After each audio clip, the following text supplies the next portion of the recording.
Hi guys, welcome back to my YouTube channel.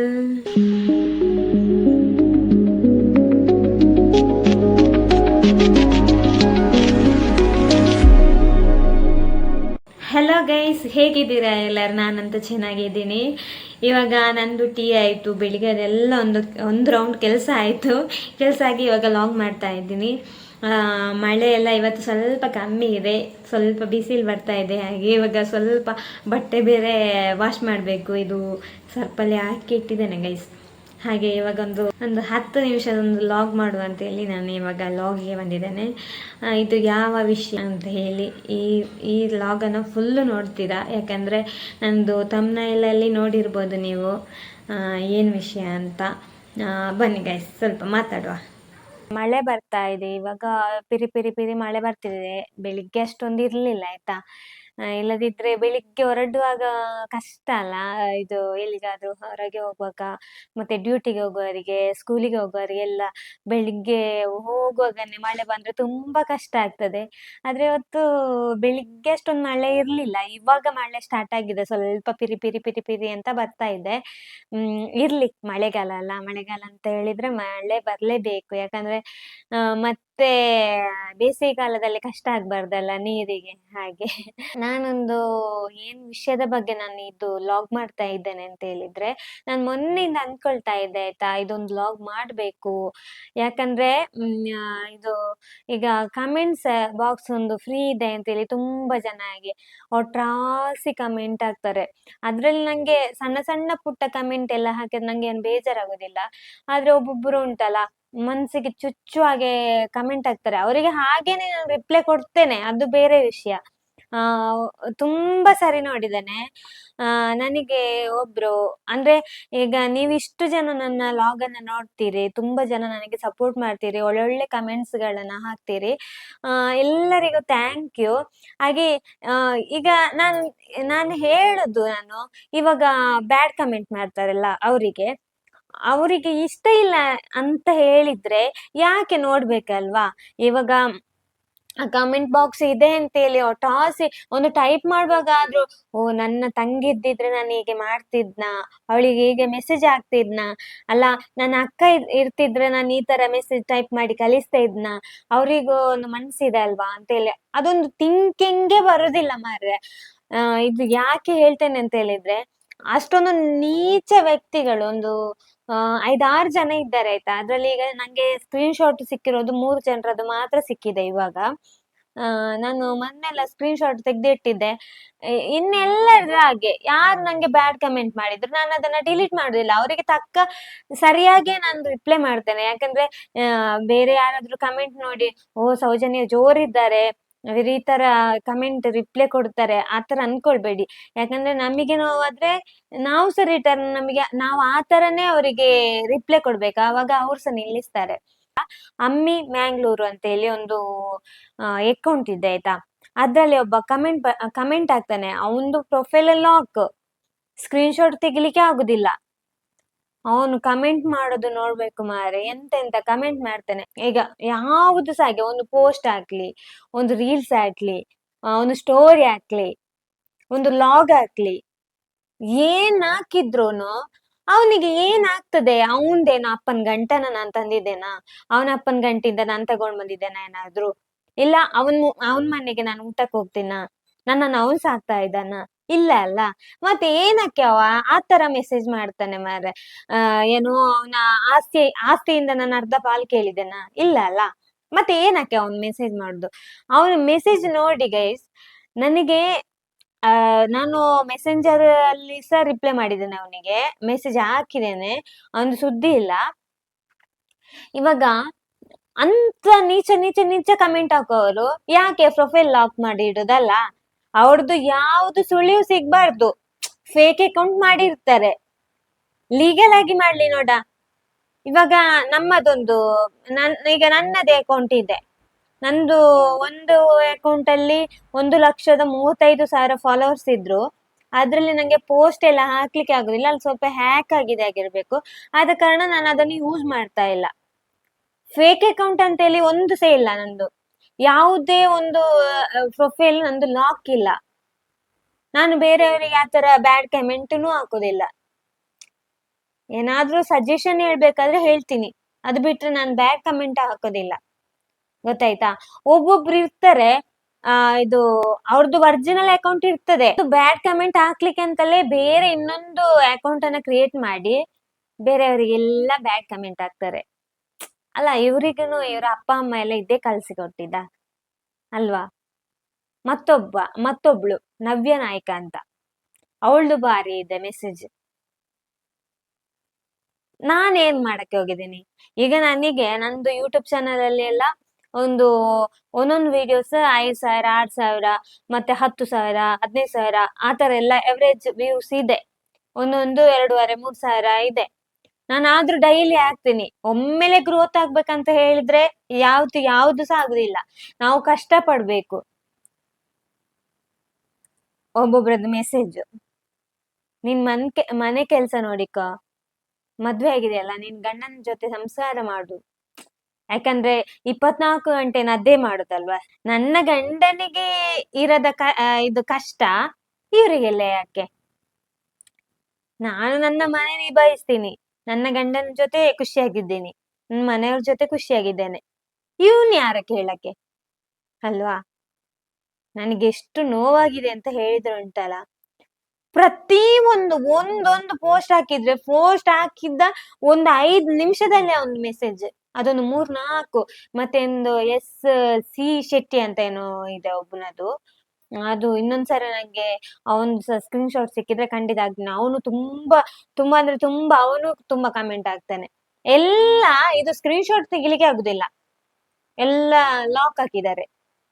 Screen shot ತೆಗಿಯೋದಾಗೆ, profile open ಮಾಡೋದಾಗೆ ಎಲ್ಲಾನು ಮಾಡಿದ್ದಾರೆ. ಅದೆಲ್ಲ ಗೊತ್ತಿದೆ ಸೆಟ್ಟಿಂಗ್ಸ್ ಎಲ್ಲ. ಅಷ್ಟು ಕಷ್ಟ ಆದವರು ನೇರವಾಗಿ ಕಮೆಂಟ್ ಮಾಡಿ, ನಿಮ್ಮ ಒರಿಜಿನಲ್ ಅಕೌಂಟ್ ಅಲ್ಲಿ ಮಾಡಿ. ಹಾಗಲ್ವಾ? ಆಗೋದಿಲ್ವಾ? ಮತ್ತೇನಕ್ಕೆ ಮಾಡ್ತೀರಿ ನೀವು ಅಲ್ವಾ? ಸಾವಿರಾರು ಜನ ನಮ್ಮ ವಿಡಿಯೋಸ್ ಕಮೆಂಟ್ಸ್ ಎಲ್ಲ ನೋಡ್ತಾರೆ. ಇವಾಗ ಜಾಸ್ತಿ ಜನ ವಿಡಿಯೋ ನೋಡೋದಕ್ಕಿಂತ ಕಮೆಂಟ್ ನೋಡ್ತಾರೆ. ಗೊತ್ತಾಯ್ತಾ? ಈಗ ನೋಡಿ, ಒಂದು ಮನೆಯದ್ದು, ಈಗ ಅಕ್ಕಪಕ್ಕದ ಮನೆ ಅಂತ ಒಂದು ರೀಸನ್ಗೆ ನಾನು ಹೇಳುದು. ಅಕ್ಕಪಕ್ಕದ ಮನೆಯಲ್ಲಿ ಚೆನ್ನಾಗಿದ್ದಾರೆ ಅಂತ ಹೇಳಿದ್ರೆ ಯಾರು ಅವರ ವಿಷಯಕ್ಕೆ ಹೋಗುದಿಲ್ಲ. ಅವ್ರ ಮನೆಯಲ್ಲಿ ಯಾವತ್ತು ಗಲಾಟೆ ಆಗ್ತಾ ಇದೆ ಅಂತ ಹೇಳಿದ್ರೆ ಡೈಲಿ ಅಲ್ಲಿ ಏನಾಯ್ತು, ಅಲ್ಲಿ ಕುತೂಹಲ ಇದು. ಆ ತರನೇ ವಿಡಿಯೋಸ್ ನೋಡುವವರು ಒಬ್ಬೊಬ್ರು ಇರುದು. ಅದ್ರಲ್ಲಿ ನಾನು ಎಲ್ಲರನ್ನು ಹೇಳ್ತಾ ಇಲ್ಲ, ಯಾರು ಬೇಸರ ಮಾಡ್ಕೊಳ್ಬೇಡಿ. ಒಬ್ಬೊಬ್ರು ಫಸ್ಟ್ ಬಂದು ನೋಡುದು, ಫ್ಯಾಮಿಲಿ ಆಗಿರ್ಲಿ, ರಿಲೇಷನ್ ಆಗಿರ್ಲಿ, ಯಾರೇ ಆಗಿರ್ಲಿ, ಫಸ್ಟಿಗೆ ನಮ್ಮ ಫ್ಯಾಮಿಲಿ, ರಿಲೇಷನ್ ಆ ತರದವರೆಲ್ಲ ವಿಡಿಯೋ ನೋಡುದಿಲ್ಲ. ವಿಡಿಯೋ ನೋಡೋ ಮೊದ್ಲು ಕಮೆಂಟ್ಸ್ ನೋಡ್ತಾರೆ, ಮತ್ತೆ ಅದನ್ನ ಸ್ಕ್ರೀನ್ ಶಾಟ್ ತೆಗೆದು ಹಸ್ಬೆಂಡಿಗ, ಮನೆಯವರಿಗ ಈ ತರ ಕಮೆಂಟ್ ಬಂದಿದೆ, ಅದು ಏನಕ್ಕೆ ಬಂದಿದೆ ಅಂತ ನೋಡುದಿಲ್ಲ. ಇವರದ್ದು ಇದ್ರಲ್ಲಿ ಈ ವಿಡಿಯೋದಲ್ಲಿ ಏನಾದ್ರು ತಪ್ಪಿದ್ಯಾ ಅಂತ ನೋಡುದಿಲ್ಲ. ಆ ತರ ಕಲಿಸುದು ಎಷ್ಟೋ ಸಾರಿ ನನಗೆ ಅನುಭವವಾಗಿದೆ. ತುಂಬಾ ಅಂದ್ರೆ ತುಂಬಾ ಸರಿ. ಇದು ನಾನು ನೋವಿಂದ ಹೇಳ್ತಾ ಇರೋದು. ನಾನು ಮೊನ್ನೆಯಿಂದ ಅನ್ಕೊಳ್ತಾ ಇದ್ದೆ, ನಾನು ಇದೊಂದು ವಿಡಿಯೋ ಮಾಡ್ಬೇಕು ಅಂತ. ಅಮ್ಮಿ ಮ್ಯಾಂಗ್ಳೂರ್ ಅವರೇ, ನಿಮಗೆ ನಾನು ಯಾರಂತ ಗೊತ್ತಿದ್ಯಾ? ಯಾರಂತಾದ್ರೂ ಗೊತ್ತಿದ್ಯಾ ನಿಮಗೆ? ಆದ್ರೆ ನೀವು ಸಹ ನಿಮ್ಮ ತಾಯಿಯ ಹೊಟ್ಟೆಯಿಂದಲೇ ಬಂದದಲ್ಲ, ನಾಯಿಯ ಹೊಟ್ಟೆಯಿಂದ ಬಂದದ ಅಲ್ಲ. ಮತ್ತೇನಕ್ಕೆ ಆತರ ಕಮೆಂಟ್ ಮಾಡ್ತೀರಿ? ಹಾಗೆ ನವ್ಯ ನಾಯ್ಕ ಅವರೇ, ನೀವೊಂದು ಹುಡುಗಿಯಾಗಿ, ನಂಗೆ ಗೊತ್ತಿಲ್ಲ ನೀವು ಹುಡುಗಿಯ ಹುಡುಗನ ಅಂತ, ಯಾಕಂದ್ರೆ ಫೇಕ್ ಅಕೌಂಟ್ ಹುಡುಗಿಯರ ಹೆಸರು ಮಾಡ್ತಾರೆ, ಹುಡುಗರ ಹೆಸರು ಮಾಡ್ತಾರೆ. ಹುಡುಗಿಯರನ್ನು ಪಟಾಯಿಸ್ಲಿಕ್ಕೆ ಹುಡುಗರು ಹುಡುಗಿಯ ಹೆಸರನ್ನು ಸಹ ಹಾಕ್ತಾರೆ ಫೇಸ್ಬುಕ್ ಅಲ್ಲಿ ಎಲ್ಲ. ನೀವು ನಿಮ್ಮ ಅಮ್ಮನ ಹೊಟ್ಟೆಯಿಂದ ಬಂದದಲ್ವಾ? ಅಲ್ಲ, ನಿಮಗೆ ತಂಗಿ, ತಮ್ಮ, ಅಕ್ಕ, ಅಣ್ಣ ಯಾರು ಇಲ್ವಾ? ಹೇಳಿ ನೀವು. ನಿಮ್ದು ಪ್ರೊಫೈಲ್ ಕೂಡ ನಾನು ಇಲ್ಲಿ ಹಾಕಿರ್ತೀನಿ ಯಾರು ಅಂತ. ಅದ್ರಲ್ಲಿ ಫೋಟೋಸು ಹಾಕಿಲ್ಲ ಇಬ್ರುನು, ನವ್ಯ ನಾಯ್ಕ ಆಗಿರ್ಲಿ, ಮತ್ತೆ ಇವರು ಯಾರ ಅಮ್ಮಿ ಮ್ಯಾಂಗ್ಳೂರ್ ಅವರು ಆಗಿರ್ಲಿ. ನನಗೆ ಅವ್ರು ಇವ್ರು ಅಂತ ಹೇಳುವ ಇದು ಇಲ್ಲ, ಯಾಕಂದ್ರೆ ನನಗೆ ಹೇಳ್ಬೇಕಂತಿಲ್ಲ. ನಿಮಗೆ ಗೊತ್ತಿದೆ ನೀವು ಯಾವ ತರ ಕಮೆಂಟ್ ಹಾಕಿದೀರಿ ಅಂತ ಅಲ್ಲ. ನಿಮಗೆ ನನ್ನಿಂದ ಏನಾದ್ರೂ ಲಾಸ್ ಆದ್ರೆ, ನಿಮ್ಮ ಆಸ್ತಿಯ ಪಾಲಿಂದ ನಾನೊಂದು ಪಾಲ್ ಕೇಳಿದ್ರೆ, ನೀವು ನನಗೆ ನನ್ನ ಯಾವ್ದಾದ್ರು ವಿಡಿಯೋಕ್ಕೆಲ್ಲ ನೀವು ಟೆನ್ಷನ್ ಮಾಡ್ಕೊಂಡು ನೀವು ಮೆಸೇಜ್ ಹಾಕ್ಬೇಕು. ಅದೇ ನೀವ್ ಯಾರಂತಲೇ ಗೊತ್ತಿಲ್ಲ ಅಲ್ವಾ. ನಂಗೆ ಗೊತ್ತಿಲ್ಲ, ಫ್ಯಾಮಿಲಿಯವರು ಸಹ ಆಗಿರ್ಬೋದು, ಒಂದಲ್ಲ ರಿಲೇಷನ್ನಿನವ್ರು ಸಹ ಆಗಿರ್ಬೋದು. ಫೇಕ್ ಅಕೌಂಟ್ ಯಾರು ಬೇಕಾದ್ರೂ ಮಾಡ್ಬೋದಲ್ವಾ. ನಾವು ಉಂಟಲ್ಲ, ನಾವು 2020 ನಾವು ಫೇಸ್ಬುಕ್ಗೆ ಕಾಲಿಟ್ಟದು. ಫೇಸ್ಬುಕ್ ಅಂದ್ರೆ ಆನ್ಲೈನ್ ಅಂತ ಹೇಳಿದ್ರೆ ಫೇಸ್ಬುಕ್ ಆಗಿರ್ಲಿ, ಇನ್ಸ್ಟಾ ಆಗಿರ್ಲಿ, ಹಾಗೆ ಯೂಟ್ಯೂಬ್ ಆಗಿರ್ಲಿ, ಎಲ್ಲದಕ್ಕೂ ಕಾಲಿಟ್ಟವರು. ಯಾವಾಗ ಹೀಗೆ ಕಾಲಿಟ್ಟಿದ್ದೇವೆ, ಕಾಲಿಟ್ಟಲ್ಲಿಂದ ನಮಗೆ ತುಂಬಾ ನೋವುಗಳು, ತುಂಬಾ ಅವಮಾನಗಳು ಎಲ್ಲ ಸಿಕ್ಕಿದೆ ನಮಗೆ. ನಾವಿಷ್ಟು ಮೇಲೆ ಬರ್ಬೇಕಂದ್ರೆ ತುಂಬಾ ಅಂದ್ರೆ ತುಂಬಾ ಕಷ್ಟ ಬಂದಿದ್ದೇವೆ, ತುಂಬಾ ಕಣ್ಣೀರು ಸುರಿಸಿದ್ದೇವೆ ನಾವು, ಗೊತ್ತಾ. ಅದು ಗೊತ್ತಿದ್ಯಾ ನಿಮಗೆ. ಫಸ್ಟಿಗೆ ನೋಡ್ಬೇಕು ಇವರು ಬೆಳೆದು ಬಂದ ದಾರಿ ಹೇಗಿದೆ, ಇವ್ರು ಯಾವ ತರ ಬಂದಿದ್ದಾರೆ, ಮೊದ್ಲು ಹೇಗಿದ್ರು. ಬರೀ ಬ್ಯಾಡ್ ಥಿಂಕ್ ಮಾಡುದಲ್ಲ, ಸ್ವಾತಂತ್ರ್ಯ ಇದೆ ಅಲ್ವಾ, ಅದು ಎಲ್ಲರಿಗೂ ಇದೆ. ನೀವು ಕೂಡ ಒಂದು ಯೂಟ್ಯೂಬ್ ಚಾನಲ್ ಮಾಡ್ಕೊಂಡು ನಿಮ್ಗೆ ವಿಡಿಯೋ ಕೂಡ ಮಾಡ್ಬೋದು, ಅದನ್ನ ಯಾರು ಕೇಳುದಿಲ್ಲ. ಅದು ನಮ್ ಸ್ವಾತಂತ್ರ್ಯ, ಗೊತ್ತಾಯ್ತಾ. ರಿಸ್ಟ್ರಿಕ್ಷನ್ ಮಾಡ್ಬೇಕಾದ್ರೆ ನಮ್ಮ ಮನೆಯವರು ಮತ್ತೆ ನನ್ನ ಗಂಡ ಅವರೆಲ್ಲ ಹೇಳ್ಬೇಕು, ನೀನು ಯೂಟ್ಯೂಬ್ ಬ್ಲಾಗ್ ಮಾಡ್ಬೇಡ, ಇನ್ಸ್ಟಾ ಮಾಡ್ಬೇಡ, ಅದು ಇದು ಅಂತ. ಅವರಿಗೆ ಕಷ್ಟ ಆಗದ್ದು, ನಿಮಗೆ ಯಾಕೆ ಕಷ್ಟ ಅಲ್ವಾ. ನನಗೆ ತುಂಬಾ ಅಂದ್ರೆ ತುಂಬಾ ಕೆಟ್ಟ ಕೋಪ ಬಂದಿದೆ ನಂಗೆ. ಯಾಕಂದ್ರೆ ಮೊನ್ನೆಯಿಂದ ನಾನು ಫಸ್ಟಿಗೆ ಏನ್ ಮಾಡ್ತಿದ್ದೆ ಗೊತ್ತಾ ಗೈಸ್, ಇದು ಎಲ್ಲ ಮೆಸೇಜ್ ಎಲ್ಲ ಏನಾದ್ರು ಬಂದ್ರೆ, ಬ್ಯಾಡ್ ಕಮೆಂಟ್ ಎಲ್ಲ ಬಂದ್ರೆ ನಾನು ಅದನ್ನ ಡಿಲೀಟ್ ಮಾಡ್ತಾ ಇದ್ದೆ. ಇವಾಗ ನಾನ್ ಡಿಲೀಟ್ ಮಾಡಲ್ಲ, ಯಾಕಂದ್ರೆ ನಾನು ಆ ತರನೇ ನಾನು ಕಮೆಂಟ್ ಹಾಕ್ತೇನೆ. ನವ್ಯ ನಾಯ್ಕ ಅವರಿಗೆ ಹೇಗೆ ಕಮೆಂಟ್ ಮಾಡಿದ್ದೇನೆ ಅಂತ ಹೇಳಿದ್ರೆ, ನಾನು ನಿಜವಾಗ್ಲು ನಂದು ಮನಸ್ಸು ತುಂಬಾ ಒಳ್ಳೇದು. ನನಗೇನಾದ್ರೂ ಯಾರಾದ್ರೂ ನಂಗೆ ಅನ್ಯಾಯ ಮಾಡ್ಲಿಕ್ಕೆ ಬಂದ್ರೆ ನಾನು ಬಿಡುದೇ ಇಲ್ಲ, ಯಾಕಂದ್ರೆ ನನ್ನನ್ನ ರಕ್ಷಣೆ ಮಾಡ್ಬೇಕಲ್ವಾ. ಅದ್ರಲ್ಲಿ ಅವಳು ಪಾಪದವಳು, ಇವಳು ಜೋರಿನವಳು, ಆ ಮಾತೇ ಇಲ್ಲ. ನನಗೆ ನನ್ನ ಅಪ್ಪ ಅಮ್ಮ ಕಲಿಸಿದ್ದು ಸಹ ಹಾಗೆ, ನಮ್ಮನ್ನು ಜರಿತಾರ, ಅವರನ್ನು ಜರಿಲಿಕ್ಕೆ ನಾವು ಹೋಗ್ಬೇಕಲ್ವಾ. ಯಾಕೆ ನಾವು ಸುಮ್ನೆ ಇರ್ಬೇಕು. ನಾನಂತೂ ಯಾರನ್ನು ಸುಮ್ನೆ ಬಿಡೋದಿಲ್ಲ.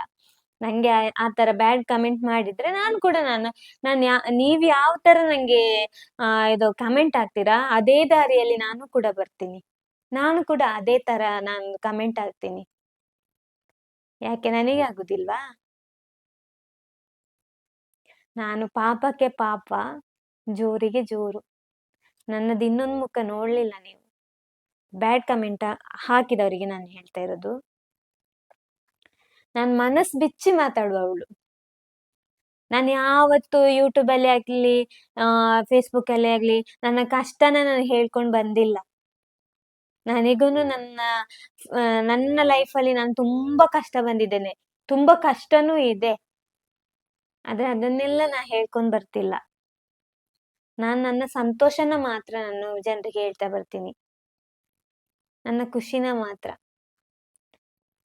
ಇವತ್ತಿನವರೆಗೆ ನೋಡಿ, ನನ್ನ ಯೂಟ್ಯೂಬ್ ಚಾನಲ್ ಅಲ್ಲಿ ಸಾಧಾರಣ ಒಂದು 100-150 ವಿಡಿಯೋಸ್ ಇರ್ಬೋದು, ರೀಲ್ಸ್ ಎಲ್ಲ ಸೇರಿದ್ರೆ ಜಾಸ್ತಿ ಇರ್ಬೋದು. ಅದ್ರ ಲಾಗ್ಸ್ ಒಂದು 80-90 ಅಂತೂ 100, ಓಕೆ 100 ಇಟ್ಕೊಳ್ಳುವ, 100 ಆದ್ರೂ ಇರ್ಬೋದು.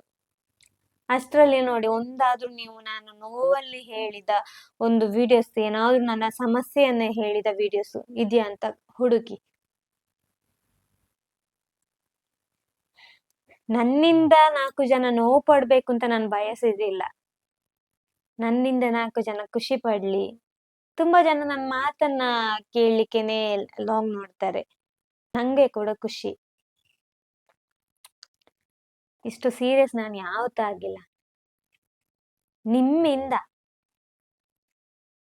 ಒಂದು ಅಮ್ಮಿ ಮ್ಯಾಂಗ್ಳೂರವರು, ನವ್ಯ ನಾಯ್ಕ್, ಮತ್ತೊಂದು ಎಂತದೋ SC ಶೆಟ್ಟಿ ಅಂತ ಏನೋ ಇದೆ ಒಬ್ನದು, ಅವನು ಹಾಗೆ ತುಂಬಾ ಕಮೆಂಟ್ ಆಗ್ತಾನೆ. ಇನ್ನೊಬ್ಬ ಇದ್ದಾನೆ, 4. ಅದು ಯಾವ ಪೋಸ್ಟ್ ಹಾಕಿರ್ಲಿ ಗೈಸ್, ಎಲ್ಲದಕ್ಕೂ ಬರುತ್ತೆ. ನಾನು ಮೆಸೆಂಜರಲ್ಲಿ ಹೋಗಿ ಮಾಡಿದ್ರೆ ಡೆಲಿವರಿ ಆಗಿರುತ್ತೆ, ನೋಡಿರ್ತಾರೆ ನನ್ನ ಮೆಸೇಜ್, ರಿಪ್ಲೈ ಇಲ್ಲ. ಯಾಕಂದ್ರೆ ಅದು ಪಬ್ಲಿಕ್ ಅಲ್ಲಲ್ಲ, ಅದು ಪರ್ಸನಲ್ ಆಗಿ ಅಲ್ವಾ, ಹಾಗೆ ದಮ್ಮಿಲ್ಲ. ಯಾವತ್ತು ಬೇರೆಯವರ ಮಕ್ಕಳಿಗೆ ಏನಾದ್ರೂ ಬ್ಯಾಡ್ ಕಮೆಂಟ್ ಮಾಡ್ಲಿಕ್ಕೆ ಮುಂಚೆ ಯೋಚನೆ ಮಾಡಿ, ಆ ಪರಿಸ್ಥಿತಿಯಲ್ಲಿ ನನ್ನ ತಂಗಿಯ, ನನ್ನ ಅಕ್ಕನ, ನನ್ನ ಅಮ್ಮನ ಯಾರಾದ್ರೂ ಇದ್ದಿದ್ರೆ ನಾನು ಈ ತರ ಕಮೆಂಟ್ ಹಾಕ್ತಿದ್ನ, ಹಾಗೆ ನನ್ನ ತಂಗಿ ಅಕ್ಕನಿಗೆ ಯಾರಾದ್ರೂ ಬೇರೆಯವರು ಕಮೆಂಟ್ ಹಾಕಿದ್ರೆ ನಾನು ಸುಮ್ಮನೆ ಬಿಡ್ತಿದ್ನ? ಒಮ್ಮೆ ಗೆಸ್ ಮಾಡಿ, ಇಲ್ಲದಿದ್ರೆ ನಿಮ್ಮ ಹೆಂಡತಿಗೆ ಮದುವೆ ಆಗಿದ್ರೆ ಗೆಸ್ ಮಾಡಿ. ಒಂದು ಮ್ಯಾನರ್ಸ್ ಅಂತ ಇದೆ ಗೈಸ್, ನೀವ್ಯಾರು ಬೇಜಾರು ಮಾಡ್ಕೊಳ್ಬೇಡಿ. ನಾನಂದ್ರೆ ತೀರಾ ಅಪ್ಸೆಟ್ ಆಗಿದ್ದೆ. ಅಂದ್ರೆ ಇದು ಏನ್ ಕಮೆಂಟ್, ಈಗ ಮೊದ್ಲು ನಾನು ಫಸ್ಟಿಗೆ ಮದುವೆ ಮುಂಚೆ ನಾನು ಸಿಂಗಲ್ ಆಗಿದ್ದೆ. ನಂಗೆ ಯಾರು ಕೇಳಲಿಕ್ಕೆ ಅಂದ್ರೆ ನಾನೇನಾದ್ರೂ ನನ್ನಿಗೂ ಕೂಡ ಡಿಸಿಷನ್ ತಗೋಬೋದಿತ್ತು. ಸಾಯಲಿ ಮಾರ್ರೆ, ಬ್ಯಾಡ್ ಕಮೆಂಟ್ ಬಂದ್ರೆ ಸಾಯಲಿ, ಆ ತರ ಇದು ಮಾಡ್ಬೋದಿತ್ತು. ಆದ್ರೆ ನನಗೆ ಈಗ ಯಾವ್ದಕ್ಕಾದ್ರೂ ಪೋಸ್ಟಿಗೆ ಬ್ಯಾಡ್ ಕಮೆಂಟ್ ಬಂದ್ರೆ ಅದನ್ನ ಎಲ್ಲ ಸ್ಕ್ರೀನ್ಶಾಟ್ ತೆಗೆದು ಕಳಿಸೋದು ನನ್ನ ಗಂಡನಿಗೆ, ಅವರ ಫ್ರೆಂಡ್ಸ್ ಆಗಿರ್ಲಿ ಯಾರೇ ಆಗಿರ್ಲಿ, ಹಾಗೆ ಗೊತ್ತಾಯ್ತಾ. ಅದು ನನಗೆ ಪ್ರಾಬ್ಲಮ್ ಆಗ್ಬಾರ್ದಲ್ವಾ, ಮತ್ತೆ ಅವರು ನಂಗೆ ಬೈತಾರೆ ಅಲ್ವಾ, ಅದಕ್ಕೋಸ್ಕರ ನಾನು ಈ ತರ ಮಾತಾಡಿದ್ದು. ನಾನು ಈ ತರ ಮಾತಾಡಿದ ಏನಾದ್ರೂ ತಪ್ಪಾಗಿದ್ರೆ ನನ್ನ ಸಬ್ಸ್ಕ್ರೈಬರ್ಸ್ ಅನ್ನು ನನ್ನ ಫ್ಯಾಮಿಲಿ ಅವರಂತಲೇ ಥಿಂಕ್ ಮಾಡಿದ್ದೇನೆ ಗೊತ್ತಾ. ನಂದು ಇದು ಯೂಟ್ಯೂಬ್ ಚಾನಲ್ ಅಲ್ಲಿ ಮೇಲೆ ನೋಡಿ, ನಾನು ಡಿಸ್ಕ್ರಿಪ್ಷನ್ ಯಾವ ತರ ಬರೆದಿದ್ದೇನೆ ಅಂತ. ಹಾಗೆ ಏನಾದ್ರೂ ನಿಮಗೆ ಯಾರಿಗಾದ್ರೂ ಸಬ್ಸ್ಕ್ರೈಬರ್ಸ್ಗೆ ಬೇಜಾರಾಗಿದ್ರೆ ದಯವಿಟ್ಟು ಸಾರಿ. ಹಾಗೆ ಕಮೆಂಟ್ ಮಾಡೋದನ್ನ ಮರಿಬೇಡಿ. ಥ್ಯಾಂಕ್ ಯು ಸೋ ಮಚ್ ಎಲ್ಲರಿಗೂ. ಇನ್ನು ಮುಂದಿನ ಲಾಗಲ್ಲಿ ಸಿಗ್ತೀನಿ. ಶುಭಂ.